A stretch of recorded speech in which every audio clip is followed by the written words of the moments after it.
Honorable Speaker, honorable members of Parliament, LPM had a panel discussion on national reconciliation Thursday last week here.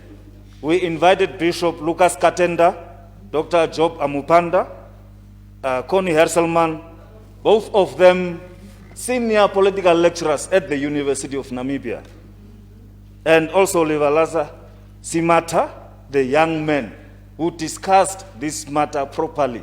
It was on Facebook, and I don't know, some of my counterparts who said they have invited some youth groups, where they are from and how they were chosen.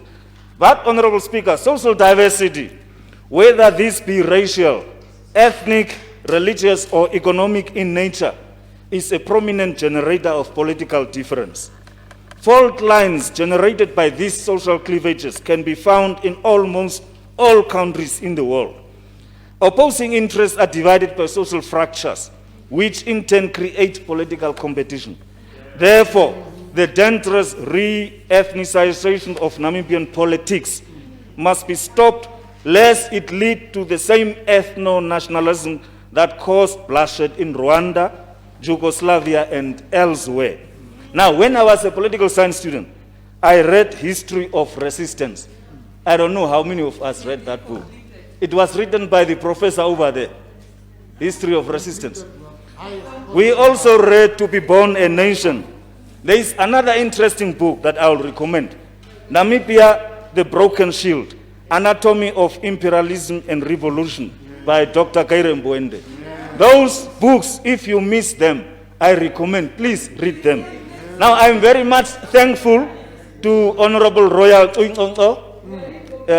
Albert Kawana, and Mr. Franz Kapofi for their contributions. It was very much fruitful. I enjoyed it. They were precise, on point. And I remember I was asking Dr. Kawana after he has debated, why, because his shirt was a little bit open, why he is so angry. And he was telling me, don't challenge me, I was a plant fighter, something.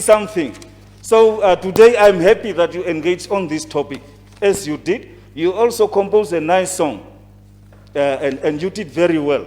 I'm happy because such debates enrich us, as we are not all from the same generations.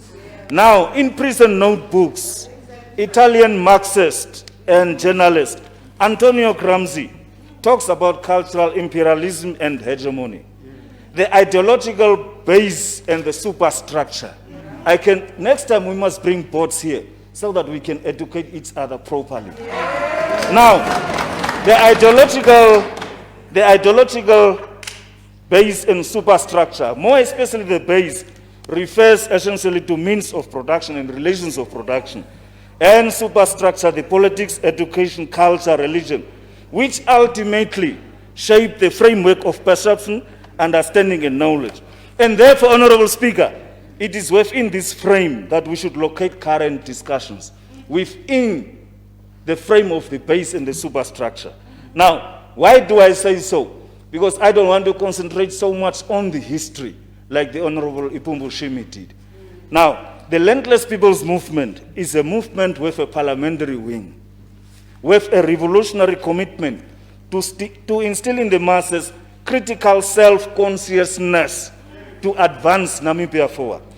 Imperialism and colonialism were the two determinants of the scramble of Africa, the creation of Union of South Africa in 1910 and subsequent mandate of the League of Nations.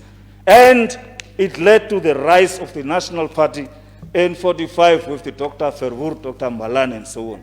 Now, therefore, the first war of national liberation, which includes the period of land dispossession and genocide, and the second war of national liberation, which was inspired by the first war of national liberation struggle, must be seen within that context, in that historic epoch. Imperialism led to the former liberation movement operate within the subsystem of a global capitalism. Now, during the war of the struggle, many things have happened, and I understand why those things have happened. It was all the former liberation movements here, not only SWAPO, the ANC, the Frelimo, the MPLA, and so on, all operated within the subsystem, which was a global system which led them to commit certain errors. Now, why is this so important is that I think in any analysis, we must use the Marxist-derived analysis to try to arrive at proper answers.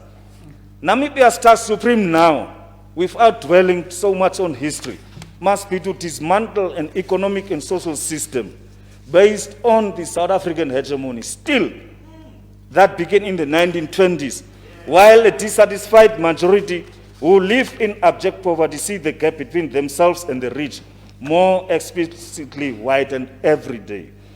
I was saddened to read yesterday Jade McLean's tweet on Twitter that Auma Leitia Haikuhua, a 91-year-old granny from the San community in Oangwena region, died 2 days ago in her hut, malnourished and impoverished and probably hungry, while the proverbial sons from that region are splashing around millions, even landing sometimes in jail. This is the unethical and uncaring Namibia that Professors Andrew Tupisani and Henning Melba always talks about. There is much to be learned about the present from the ugly past. The past refuses to remain behind us, buried and resurfaces with alarming frequency and disquieting results.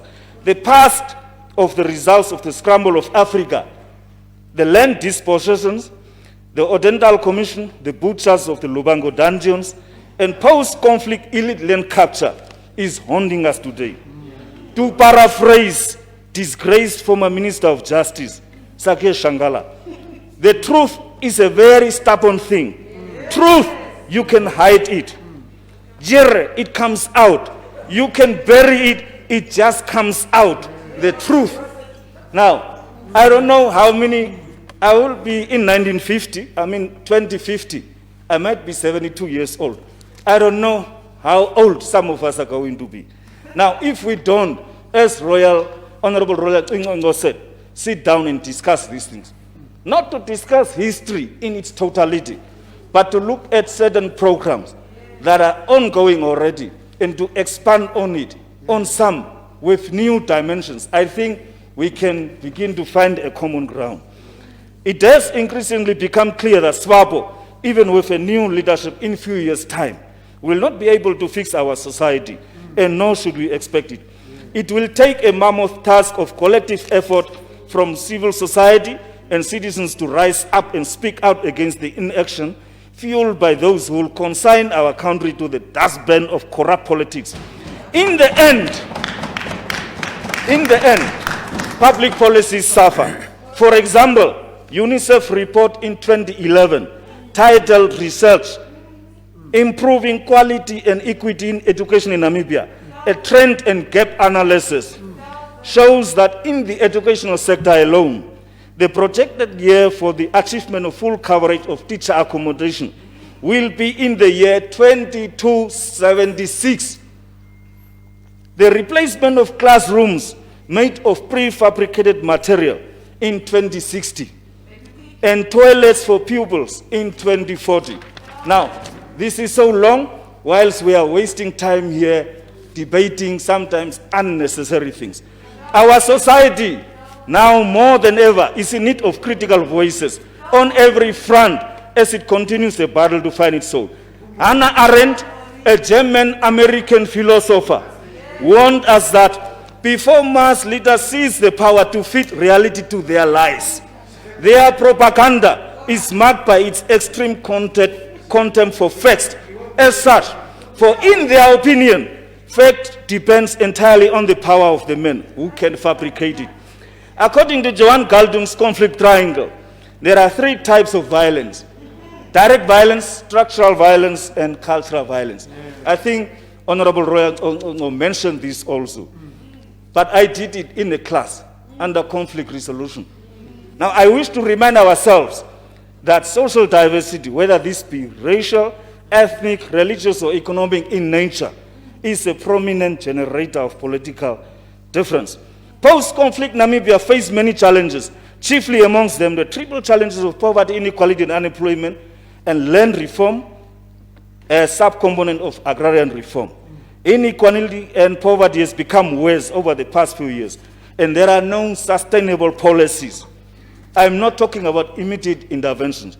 No long-term sustainable policies are in place to address these issues. Now, let's look, for example, University of Namibia had a history conference a few years ago. I think the professor was not around that time. They had a history conference. Now, I'm more interested, amongst other things of land and others. Let's look at the school curriculum, for example. Now, in grade 12 history, we are taught about Hitler, Hitler and others. Now, why don't we, as part of the reconciliation exercise, upscale the history of genocide to be taught in grade 12, for example? Why not Kasinga? Because the other day, Honorable Kafila was here. It's a Kafula. She was highlighting to us how at pain she is because she's a product of the Kasinga massacre.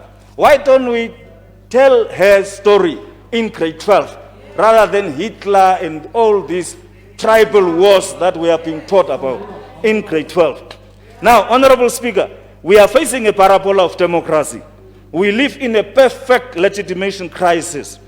Legitimation crisis is a theory developed in mid-1900 by the German Marxist Wilhelm Habermas to explain a condition in which the people expect governments to intervene successfully in the economy to try and ensure economic prosperity.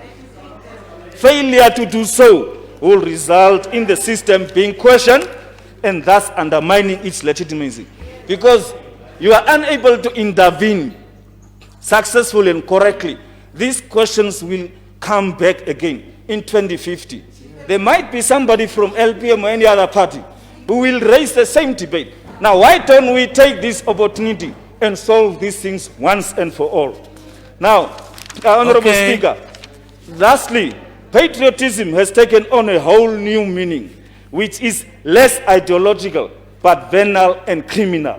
Again, Arendt educates us that if everybody always lies to you, the consequence is not that you believe the lies, but rather that nobody believes anything any longer, Honorable Shimi. And the people that no longer can believe anything cannot make up its mind. That's why we still ask this question. It is deprived not only of its capacity to act, but also of its capacity to think and to judge. And with such a people, you can do what you please. Somehow, in the psyche of the establishment, there is an arrogant belief that they have the right to tell the masses how and what to think. This is evil. This emergent criminalization of the state will result in the erosion and denigration of our democracy and shall ultimately deepen the rift between the legitimate aspirations of the electorate and the political establishment.